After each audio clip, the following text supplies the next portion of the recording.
avec Rust. On est allé à l'UFC Performance Institute de Las Vegas, Nevada. L'installation bien écrite de l'organisation numéro 1 de MMO où s'entraînent les plus grands combattants de toute la planète, mais aussi les top athlètes NFL et NBA. On a pu également parler à Forrest Griffin, vice-président de l'installation, mais aussi légende évidemment du sport. C'est parti.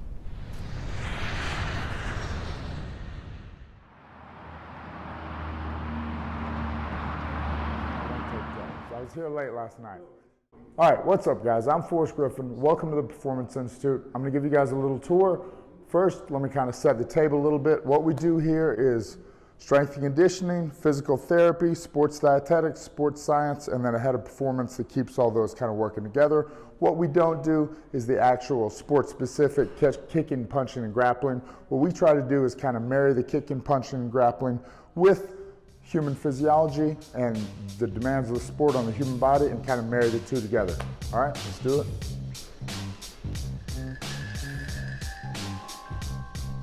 So we have cryotherapy right here. Kind of resets the body a little bit. It's great for moving all the toxins out of the muscle, etc. And then low-level laser light therapy, which reduces whole body inflammation. It's got infrared lights, man. Lights, bro. Science.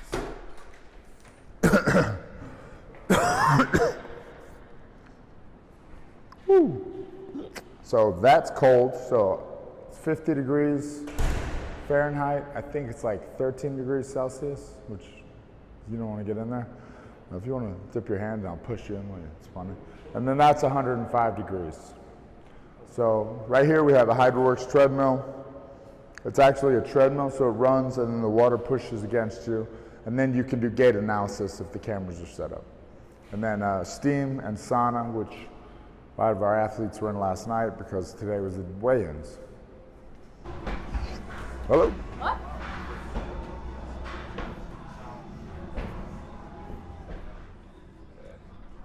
So this is physical therapy where they do cupping, dry needling, instrument-assisted soft tissue, and even some Pilates.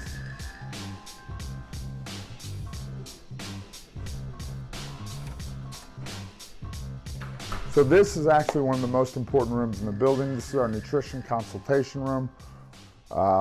So we have a weight class sport, one of very few, where you have about a 24-hour period between your actual weigh-in and when you fight. So your body composition becomes very important. Hence, a DEXA, which is a dual energy X-ray. It is the gold standard of body composition measurement. Then we have right here, this is a metabolic cart, but what we use it for is your metabolic resting ratio. So how many calories you burn, just your basal metabolism, just being alive, and then how many that goes up or down when you work out, and also what substrate, so carbohydrate or fat, protein perhaps even, what substrate your body prefers to burn at rest, excuse me. And then of course the scale, which is the gold standard. Official weight 171. And then we also do anthropomorphics. Just not a lot's known about the preferable body for our athletes. So if you think about basketball players, forwards look like forwards, guards look like guards. If you think about football, American football, running backs have the same body type, whereas linemen have the same body type, you know? Our sport, everybody's got a different background, so that body type will almost necessitate the way you fight. So if I got like short arms, I'm not gonna be like a long kickboxing striker, right? So this is where the fun happens. Fun. So cardio, in case you don't like to change your scenery when you do running.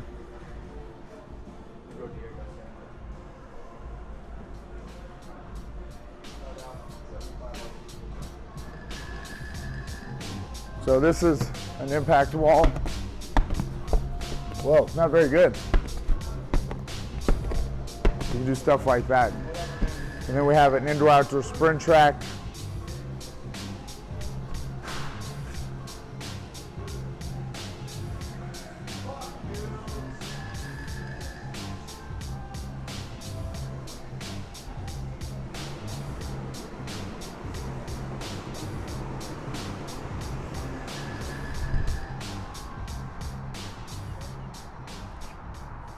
It's a beautiful February in Vegas, right? Or March. Today's March 1st. So indoor-outdoor sprint track, or an outdoor sprint track. All these open up so we can use this area, plyometrics, warm-ups, etc., metabolic conditioning circuits.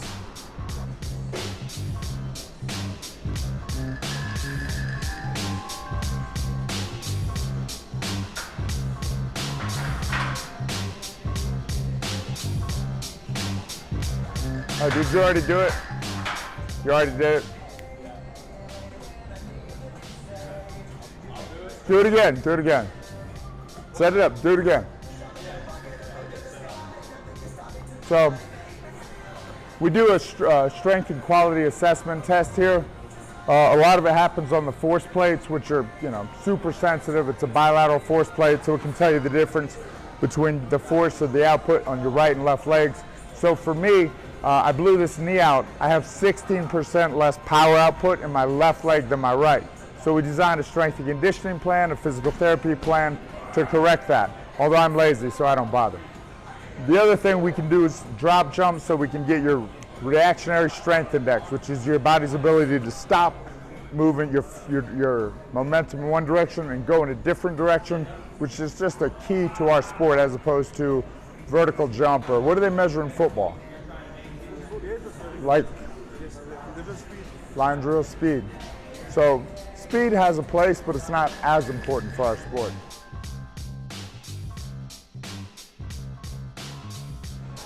You ready? Start.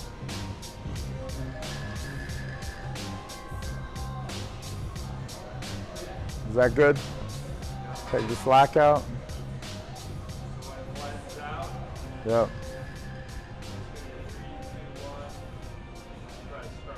All right, you ready? Oh. All right, done. So,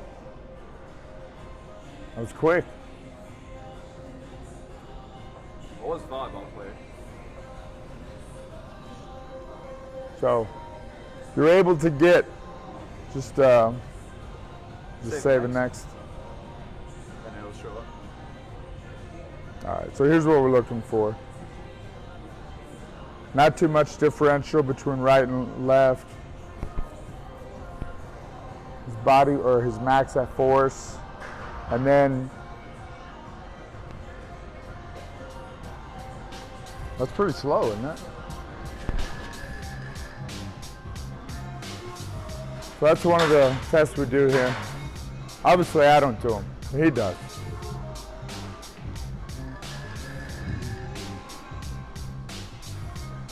Here, get on this guy. You seen these?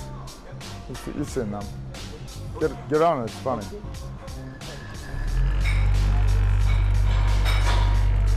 It's just fun.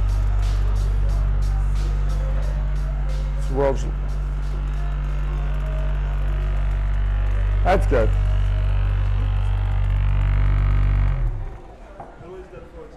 So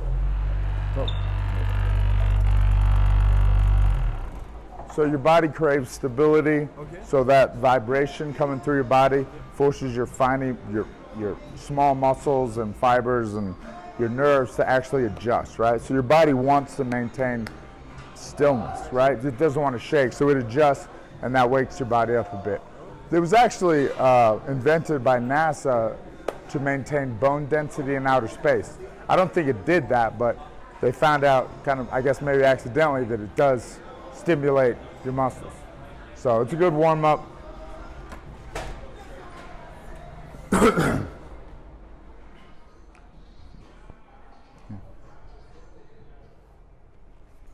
So this is actually one of the most expensive rooms in the building, and I know what you're thinking. We overpaid for it. But the reason it's so expensive is because it's actually a hypoxic lab, meaning that that's sealed airtight, so we're trapped in here. And now I'm going to turn the oxygen off, so we're going to simulate high altitude, low oxygen. So you can actually go as high as 22,000 feet, which is the base camp of Mount Everest, which is higher than we would go because you just get nauseous and sick. But we do go to Park City, Utah, or Mexico City, which is about 3,000, a little over 3,000 meters. The reason we do that is when you work out in a hypoxic environment, you get more cardiovascular benefit with less physiological wear and tear. And if you think about our sport, a sport where you're going to grapple, you're going to drill maybe 3-4 hours a day, but you're not necessarily getting that fight pace, you know, that cardiovascular, you're going to wear your body out. So you want to get your cardio up without wearing your body out more so you can save your body for the actual skill development and training. Obviously, heart rate monitors, blood lactate threshold. I don't know, you guys know what that is? Yeah. They do. Fucking science stuff. All right. There you go. What do you think that is?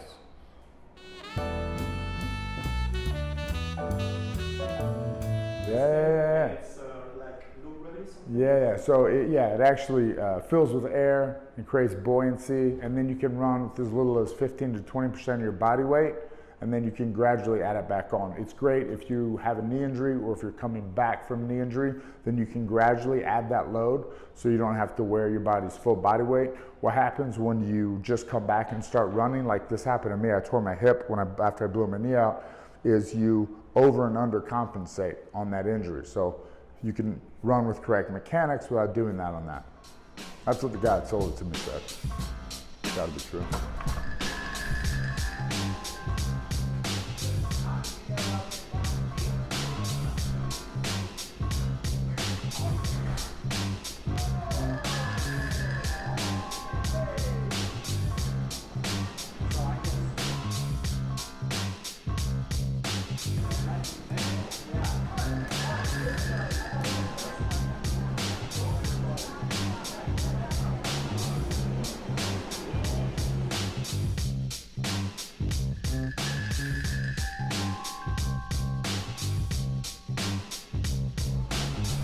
All right, so this is the MMA space.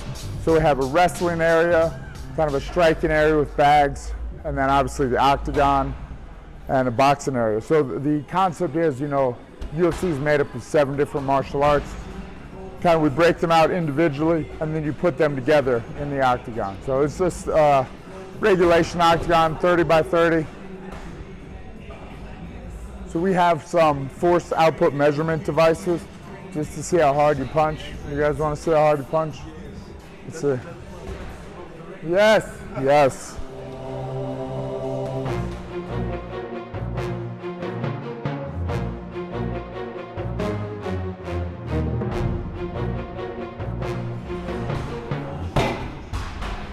Oh, that's good. That's good. That's really good. You punch half as hard as Francis. Well, almost. That's still really good. So the way we would do it is like per body weight, and you don't have a lot. So that you punch actually as hard as I do, or a little bit harder. No. Yeah. That's not possible. It is possible. I'm old now. I got no shoulders. Yeah. Sorry. I know.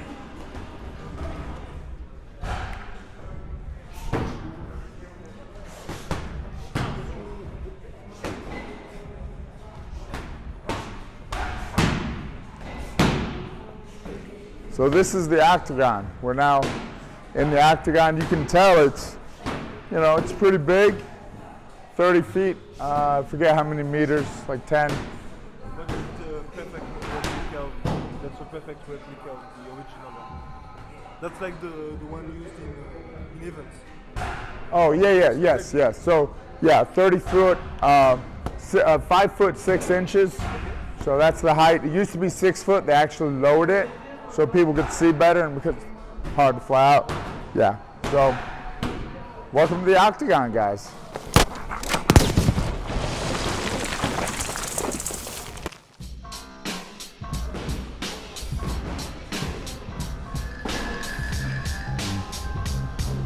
What's up? Hey, brother. What you doing? Wrestle, bro. Oh, man. Easy. You need to be wearing that sling just so people know. Huh? I know, I just, you know. Hey! What's happening?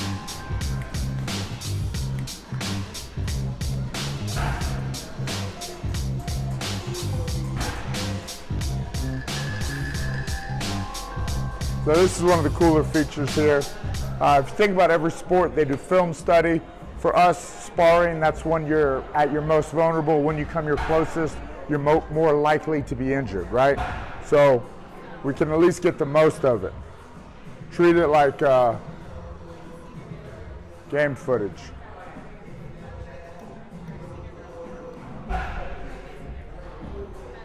And so then we can make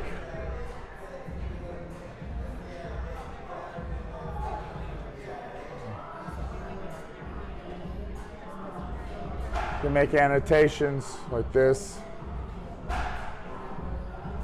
This, here. Zone. Keep going.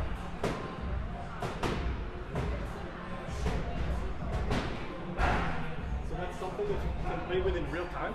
Yeah. So and then you can record it and then play it back. I don't record it unless they want me to again. I don't want to. Everybody wants to keep their secret sauce secret.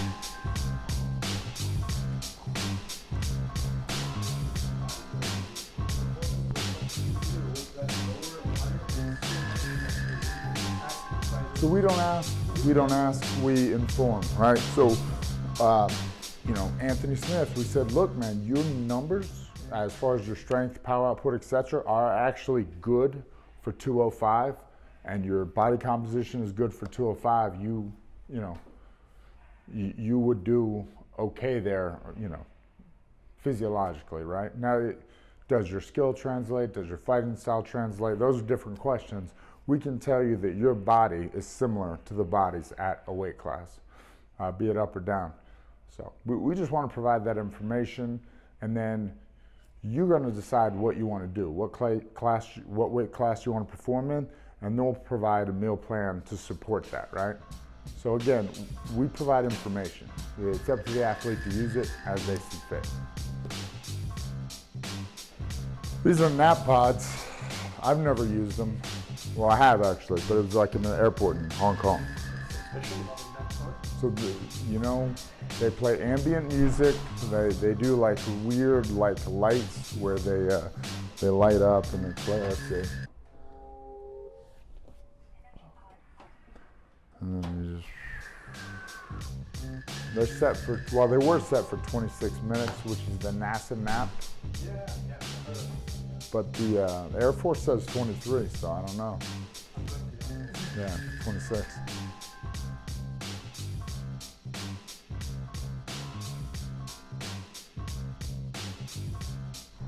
Bienvenue au podcast Asseoir avec Forest Griffin. Bonjour Forest.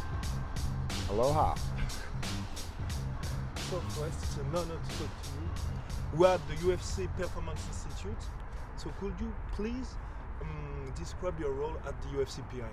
Yeah, so there are a lot of people in the country, all over the world, that understand the technical, tactical aspects of mixed martial arts, right? Kicking, punching, throwing people on their heads, etc.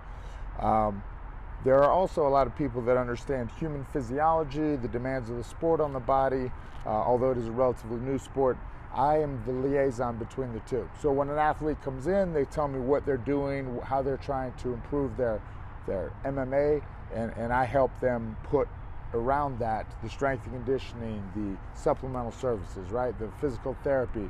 You want to stay healthy, you want to stay strong. So our goals at the Performance Institute are the same as the athletes' goals. We want them to perform better, to perform as long as they want to extend their careers, to reduce injuries, to have an easier time making weight. So it's a great facility and thing that the UFC has done, in that it is one of those rare occasions when a company and an individual's goals align, right? So what we're trying to do is help the athlete.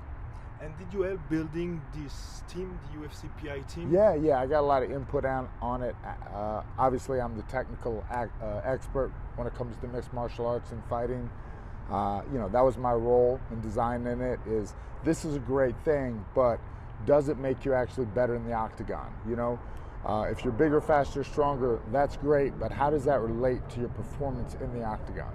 Our team is any of the 570 athletes on the UFC roster that want to use us, right? So, and that's what we don't do, right? So I'm not going to tell you how to fight him. I'm going to tell you how to be the best version of you.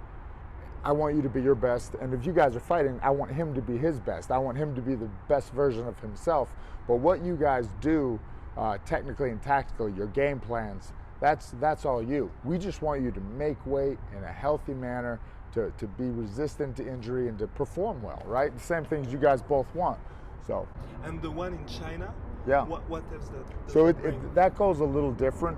We want to not have a team, but have a developmental program to develop athletes, to get them on the right track early, right? So a lot of times in your career, when you're young, you'll kind of bounce around and you won't get that individualized training, that good technical training, because you can't afford it at the time.